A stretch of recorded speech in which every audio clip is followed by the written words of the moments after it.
Hey guys, welcome back to my channel here. It's Nitro Joe. Today I'm going to show you a little trick that I did.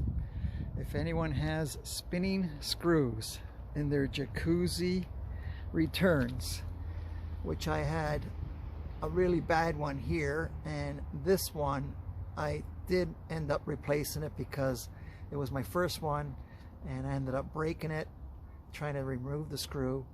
And I didn't like this outlet anyway because it was kind of distorted. So I did replace that one. I have a YouTube video out on that if you guys want to see it. And what I ended up doing is, instead of putting the concrete back, I bought some interlocking stone that fit into the size that I cut. And just in case I have to get back in there in the future, you don't have to break concrete. I think it's a good idea. Anyway, I'll show you the trick, what I did for the other ones, that I don't have to take those out or change returns, how to secure those spinning screws or the grommets. Hold on, I'll be right back. So this one, kind of working upside down here, as I still got my winter cover on here. What I do is I clean the faceplate, or the faceplate where I'm mounting the return, and all these inserts here, those are the ones that inside they're like little brass fittings or grommets. What happens is sometimes one will start spinning, you can't get your screw out. So this one I had a little bit of difficult where one of them was hard to come out, but I did work it out. But what I do, I'll show you on the other one, is I put a little bit of crazy glue in the hole where it meets the brass grommet, just to secure it a bit.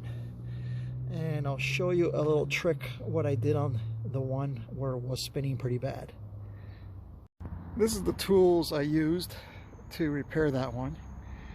This tap, it's a 1/4 20. It's the exact same size as actually the screws that come out of there. They're a 1/4 20 thread. Use a little tiny screwdriver to clean up the hole. I use some rubbing alcohol to clean it before you use the crazy glue. There's a crazy glue, obviously Phillips. Scissors to cut the vinyl around there. Some Lysol cleaner I clean around it before I do it.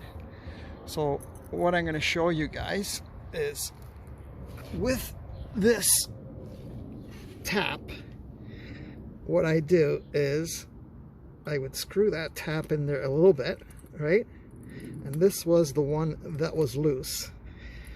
And you can actually, I already secured it, but I was able to push it in because it was loose.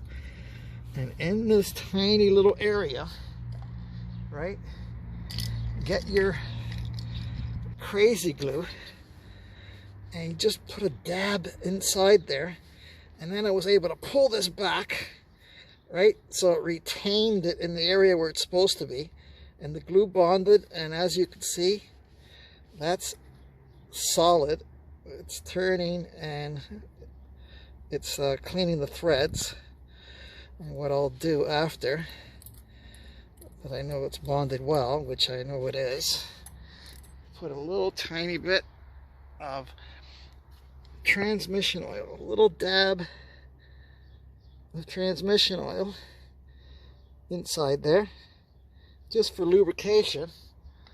Work the tap in there, and she should be good for many years after. They won't seize in there.